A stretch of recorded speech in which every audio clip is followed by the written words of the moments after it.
Welcome all.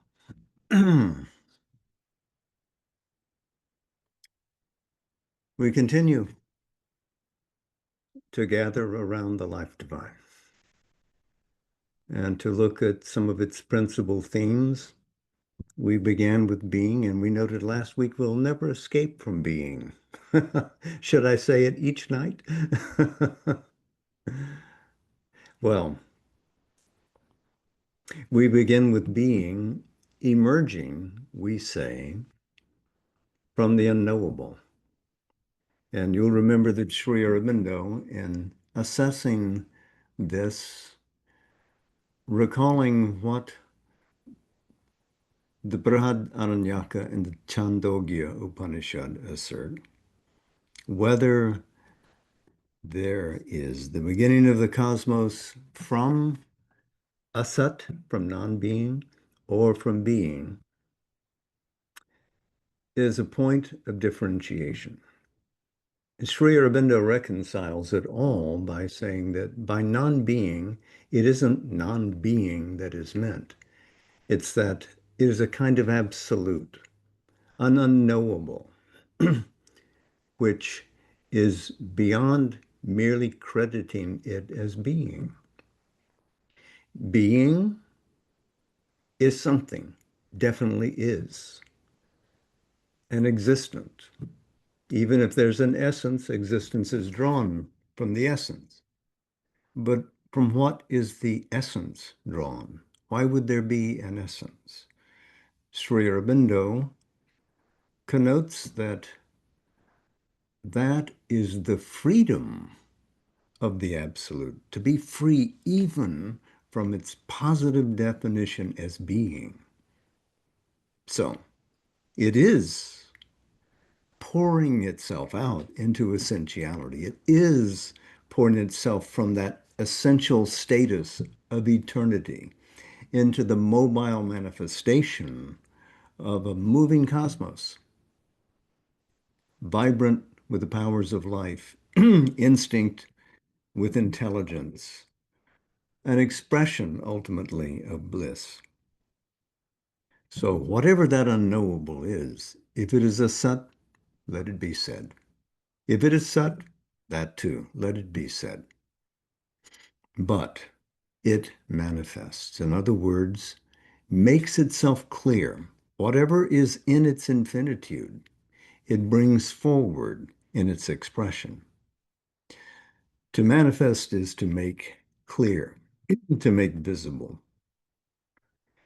And when we look at this state of an unknowable reality, we have to recognize that it is an attainable state in our consciousness.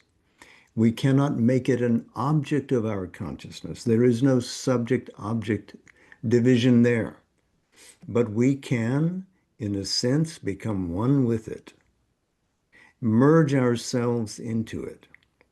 And this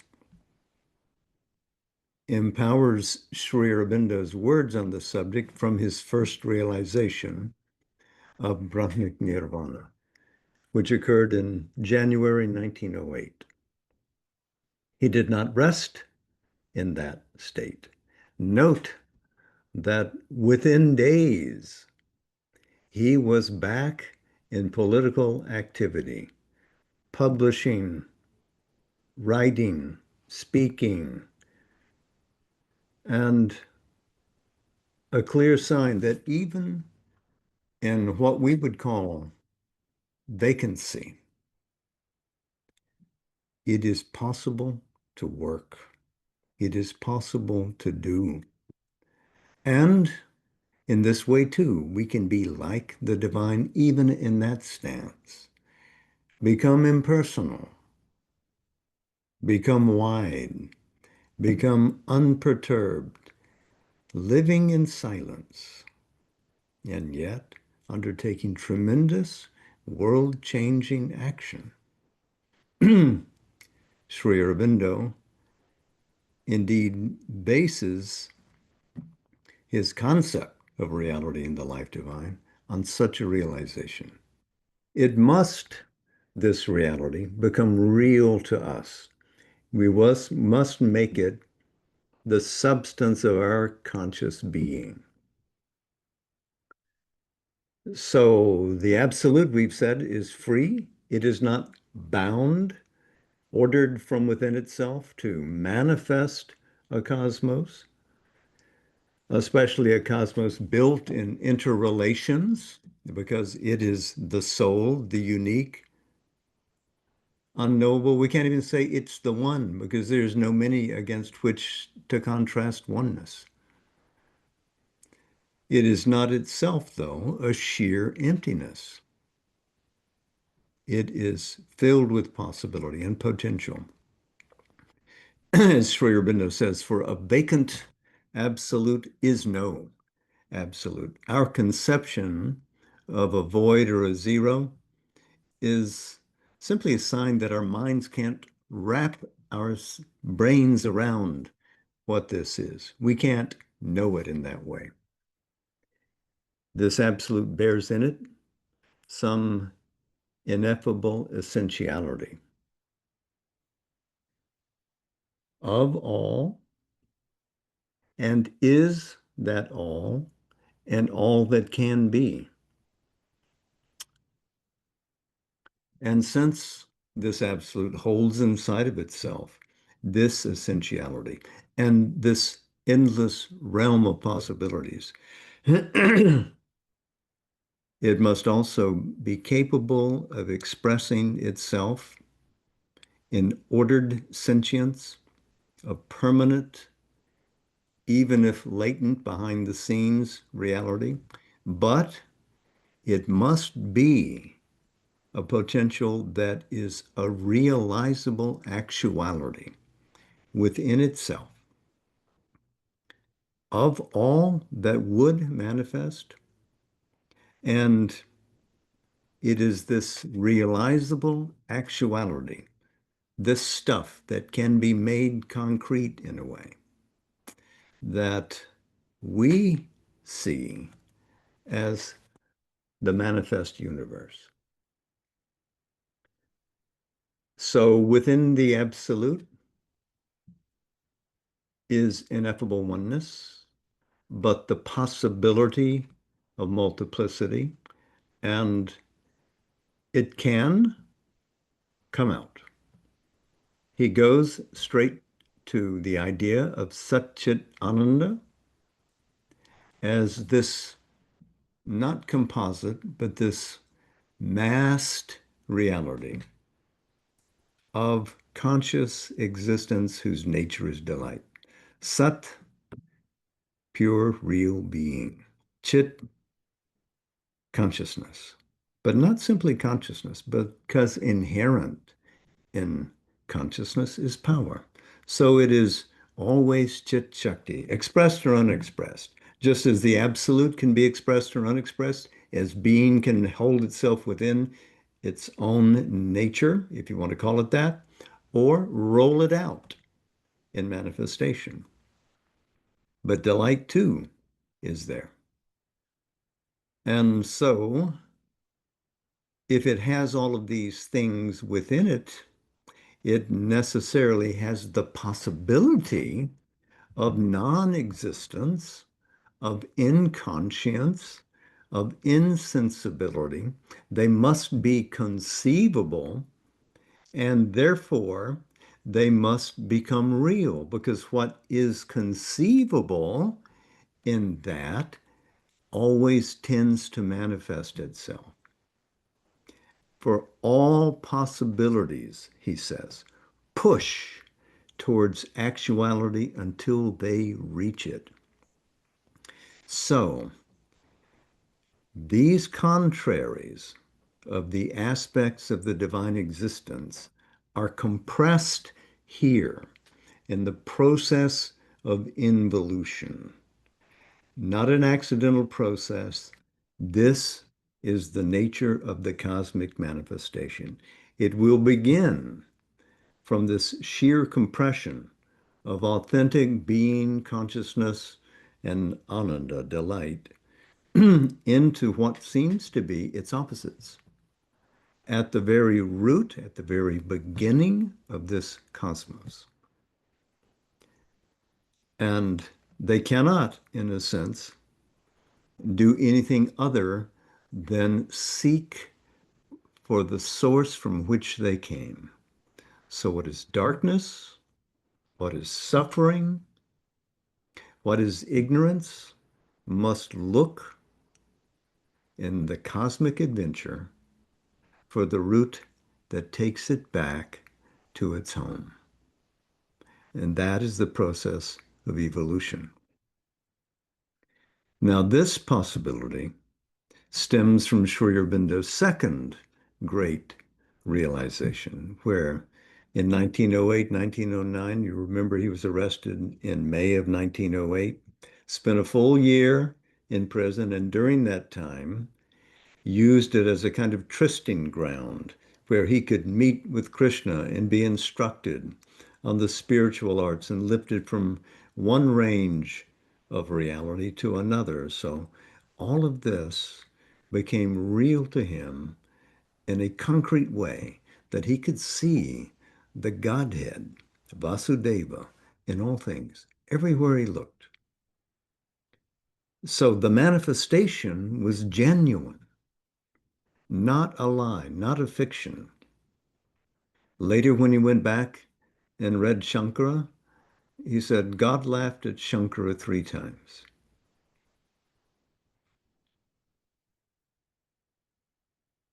And the most memorable for us is that when he commented on the Isha Upanishad, which is the statement that all this is Brahman, all this is the divine being, moving universe inside of an immoving universe. So he never accepted anything but a complete view that unites the apparent opposites. So if light is there and darkness is here, there's a greater reality that unites them all. And what we have to do is arrive in our personal growth at an evolved state where we see reality as it is. That's what he had done by 1909 when he came to Pondicherry in 1910, and from then to 1914 when he met the great being that we speak of as the mother and her then companion.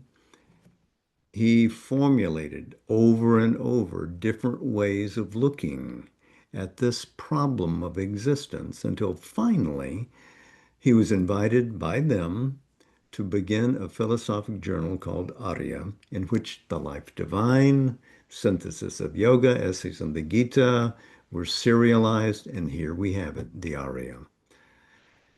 And it is amazing. The first pages of the Arya, the first issue of the Arya ought to be read by everyone cover to cover because you will come away ignited. So this was the beginning for Sri Aurobindo. Those 4 years that he spent in preparation for his spiritual partner to arrive on the scene were rich in solitude. He was moving from realization to realization, not simply, is this true? Purnam Madaha, Purnam Midan. That is full, this is full, yes. But what are all the intervening worlds? What are the forces? What is the play of consciousness that brings them all together into what we call a cosmos, which means that which is beautiful and harmonized? There may be ugliness, but we'll work through it, won't we? That's the process of evolution, to arrive back at light, to arrive back from finitude at infinity, to find the soul inside and to make it as great as the cosmos.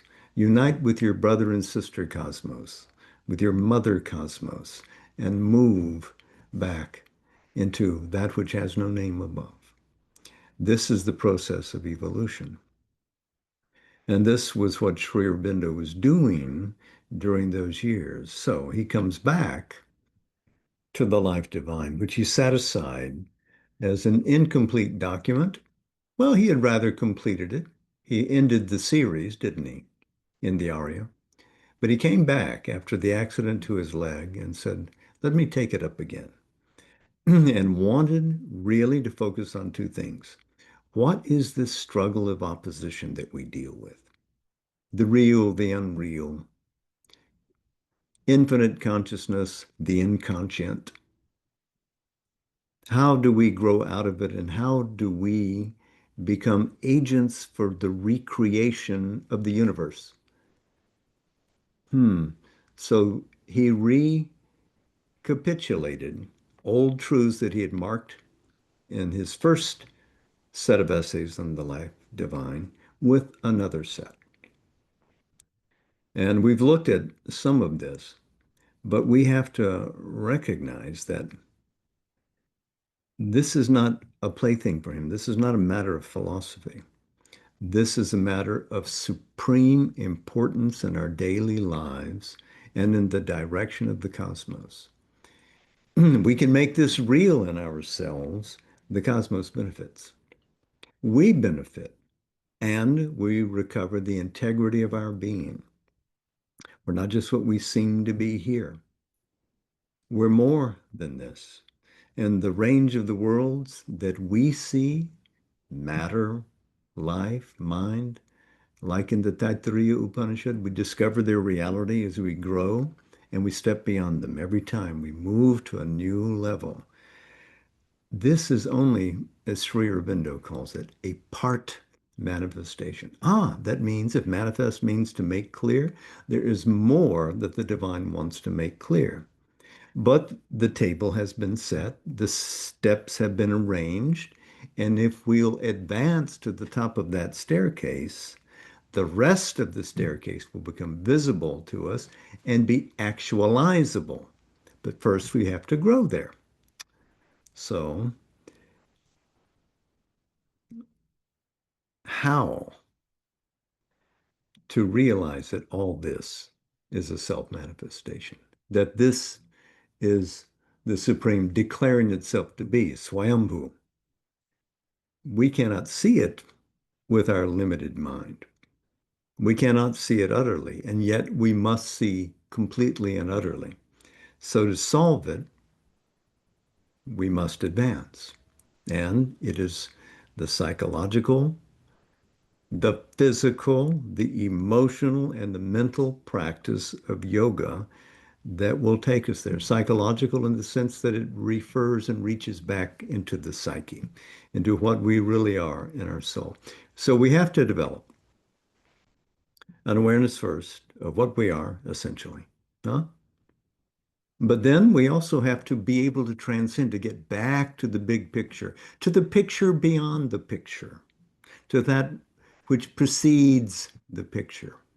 We have to make the time less real to us, as well as the time full. We have to be fully engaged in the processes of time, material, vital, mental manifestation, and invite into that living, thinking,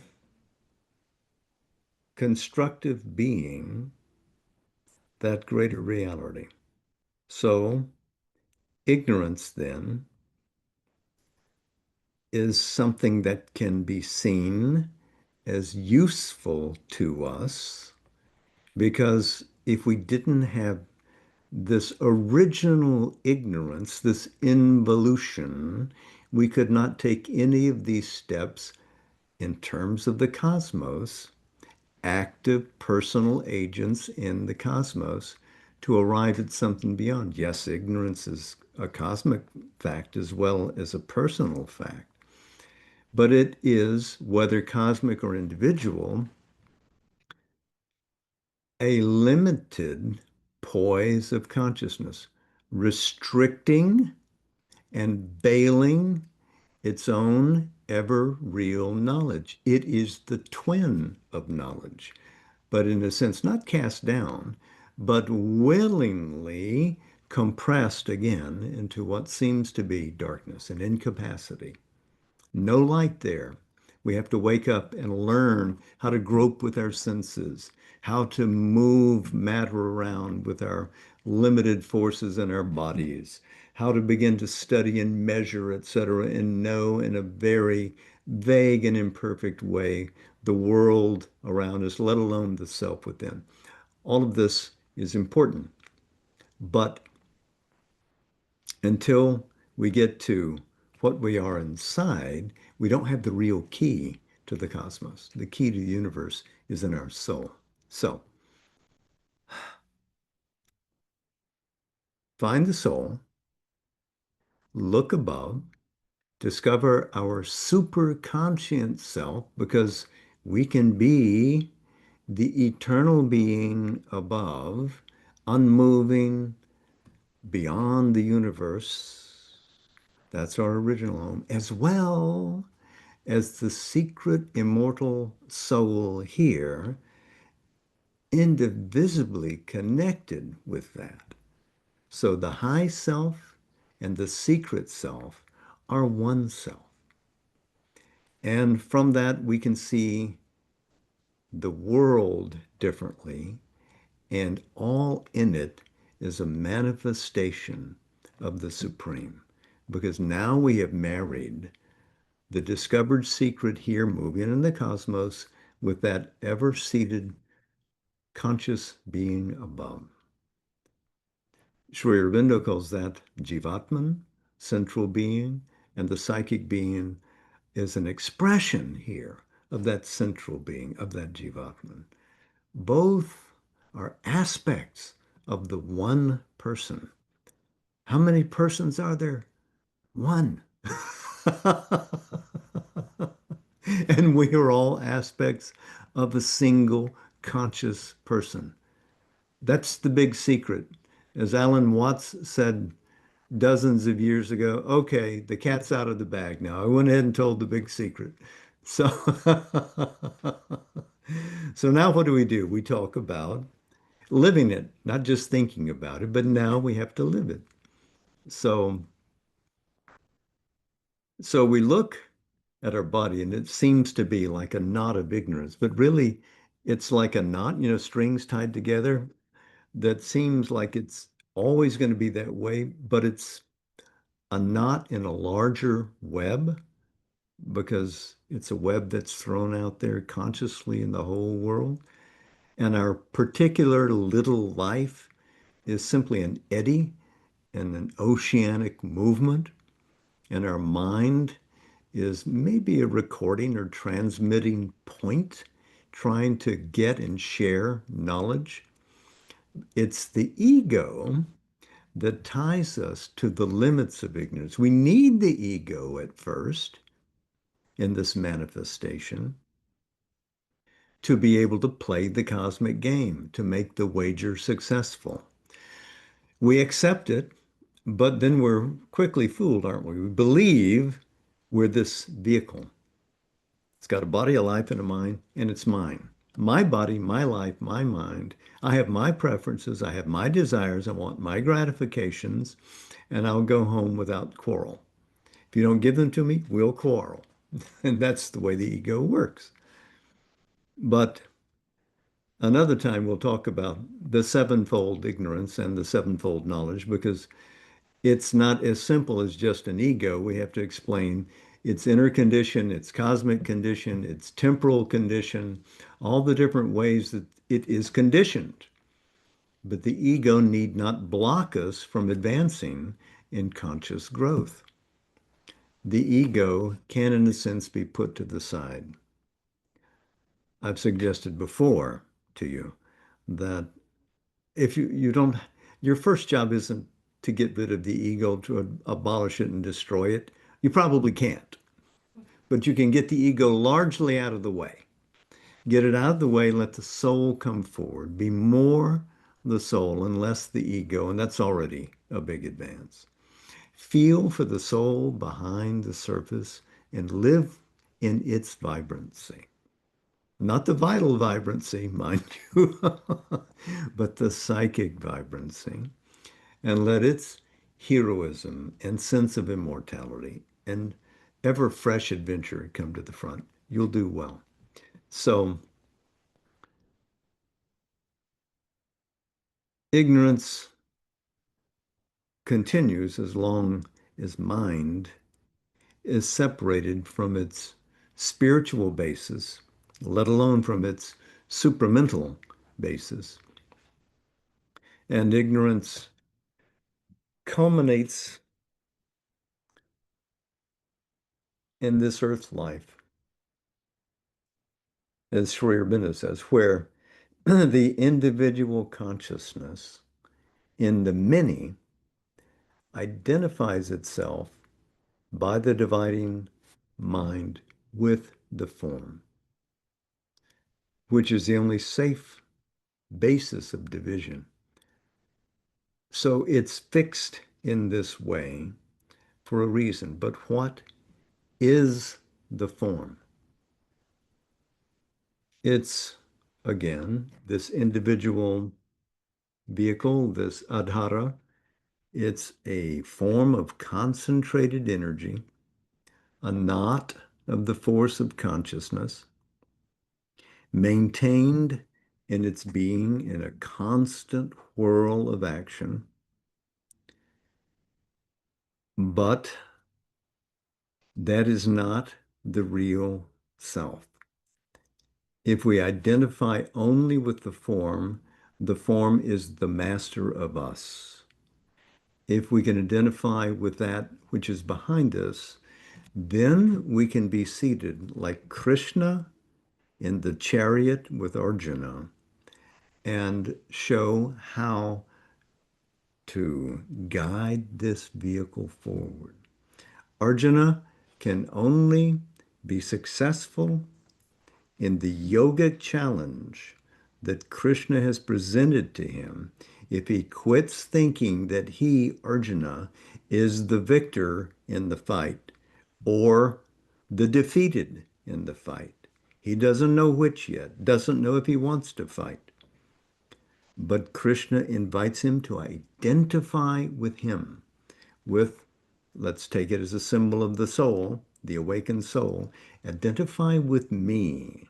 And then you can do what you must do in this moment and no longer be guided by the ego, but instead be guided by that which is in me, Krishna, from Purushottama, my highest poise, and I will be here with you, acting in you, through you.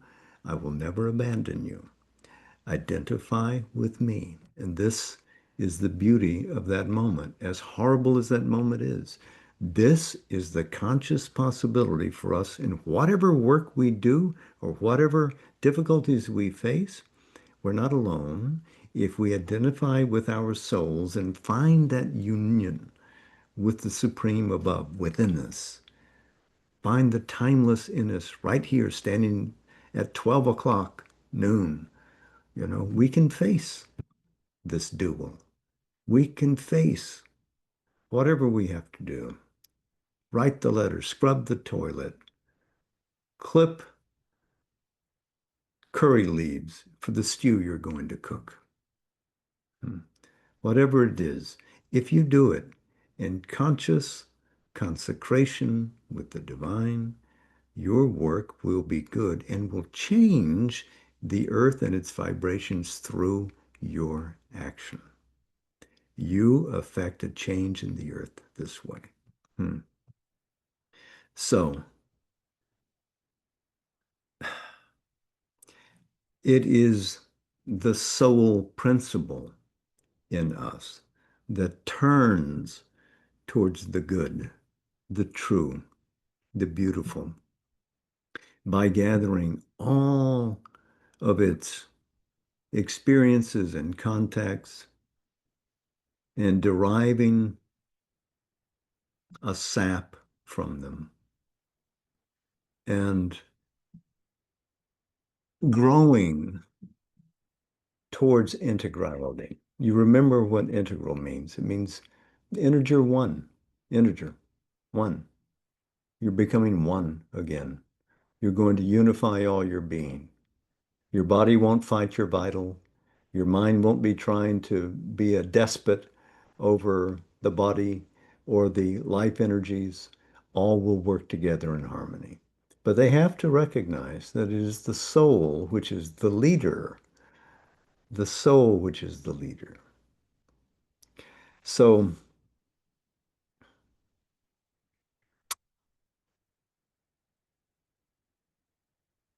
I'm watching the clock. I remember what I did to you last time.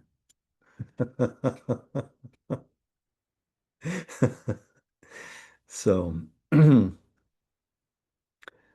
we talked about the Brihad Aranyak and the Chandogya. Let's also remember that the Life Divine was written first as a monograph on the Isha Upanishad and then set aside. But the Isha Upanishad, insisting on the unity and the reality of all the manifestations of the Absolute, is core to his message in this wonderful book. And it isn't simply the Isha that speaks to this. The other Upanishads, the ones we've just mentioned also, but also the Mundaka Upanishad, speaks directly to us by describing how the many leap out of the one, like a central fire throwing out millions of sparks. Each spark is an expression of that central fire, innately perfect, innately pure, innately bright. If it comes into the universe and seems to be darkened, it comes from that eternal fire and cannot be suppressed. Its truth will emerge over time, but only if we knock on the door within, open the door and go inside looking for it. But our vision is outwards. Hmm? Can I get to the store before it closes? Will I get my raise this year? Is my family going to do well? What will everybody do when I'm gone? I'll start grieving now. Oh my. So we have to move towards that touch of the oneness that frees us from worry. Because when we have seen, experienced, felt, vibrated with the reality of that one, because it is vibrant, as well as silent and static beyond, then we're free from worries for thereafter. One who lives in the soul may seem to be beset by circumstances for a moment, but watch them. They will settle. They will settle. The outer nature will calm down because the inner being was never disturbed. Sri Aurobindo, when he fell in 1938 and broke his leg, what did he do? He said, ah, once. A very bad fracture, which could lead to death. He admitted to the body the possibility of saying, ah. We can live in that largeness. Later, as he was recuperating, they said, but is there no pain? He said, one can be above pain. Again, if you know who you are not locked into only the experience of this limited body. Sri Aurobindo was identified with the world, with the cosmos, with the supreme beyond world and cosmos.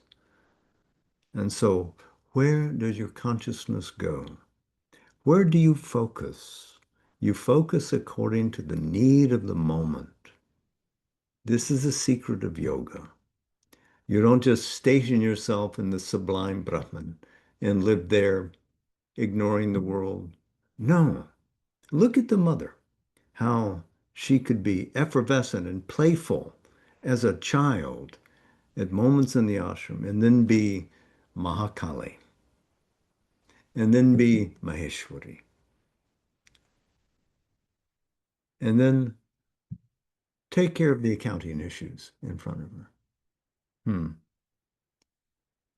We can be what we are asked to be, and we move as the divine moves us when we have awakened to these states which all come complete in the one.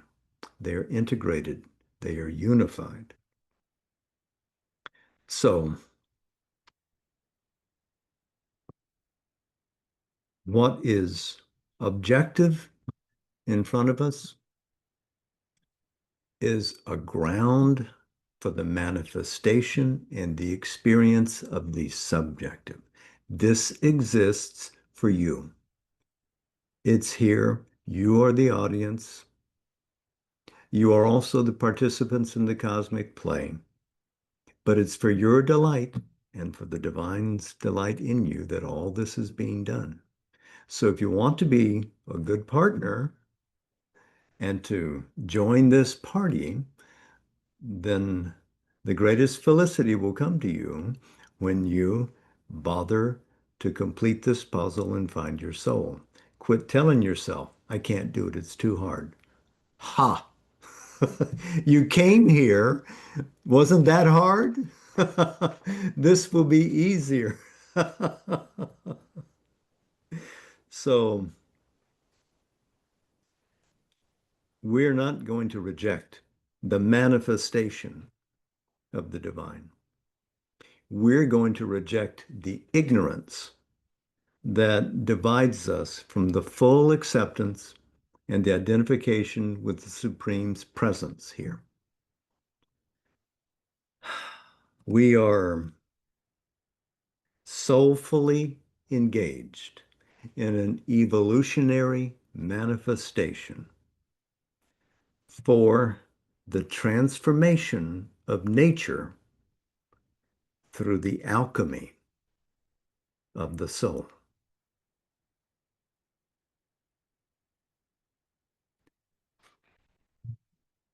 The hour is now. Can you think of a better time to fulfill this challenge? So that's where we'll end it tonight. And I did much better, you have to confess. And we'll read something from Savitri. We'll go to Book One, the Book of Beginnings, as is my usual inclination. I'm always beginning, right? To Canto 4, The Secret Knowledge. And we're going to start a long passage on page 69. We'll read a little bit, stop, and we'll probably continue it next time. This is the sailor on the flow of time. This is world matter's slow discoverer, who, launched into the small corporeal birth, has learned his craft in tiny bays of self, but dares at last unplumbed infinitudes, a voyager upon eternity's seas. In his world adventure's crude initial start, behold him, ignorant of his Godhead's force, timid initiate of its vast design, an expert captain of a fragile craft, a trafficker in small, impermanent wares. At first, he hugs the shore and shuns the breadths, dares not to affront the far-off perilous main. He in a petty coastal traffic plies, his pay doled out from port to neighbor port, content with his safe round's unchanging course. He hazards not the new and the unseen. But now he hears the sound of larger seas. A widening world calls him to distant scenes and journeyings in a larger vision's arc, and peoples unknown and still unvisited shores. On a commissioned keel, his merchant hull serves the world's commerce and the riches of time, severing the foam of a great landlocked sea to reach unknown harbor lights in distant climes and open markets for life's opulent arts, rich bales, carved statuettes, hued canvases, and jeweled toys brought for an infant's play, and perishable products of hard toil, and transient splendors won and lost by the days.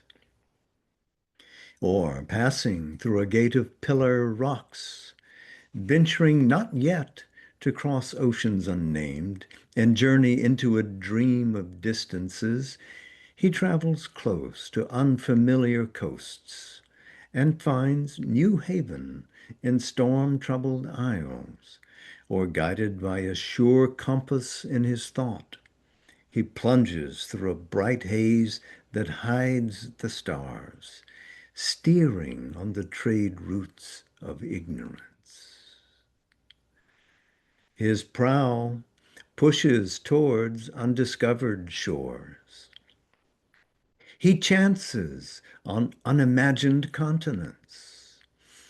A seeker of the islands of the blessed, he leaves the last lands, crosses the ultimate seas. He turns to eternal things, his symbol quest.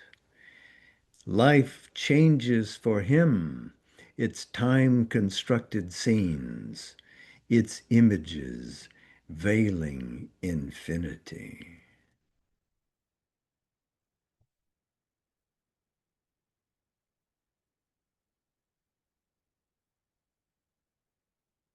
With your permission, we'll continue that passage next time. I can't see all your faces, but I presume you're all well, and I hope you're full of Mother's love and her light. Namaste. Jai Ma. See you soon.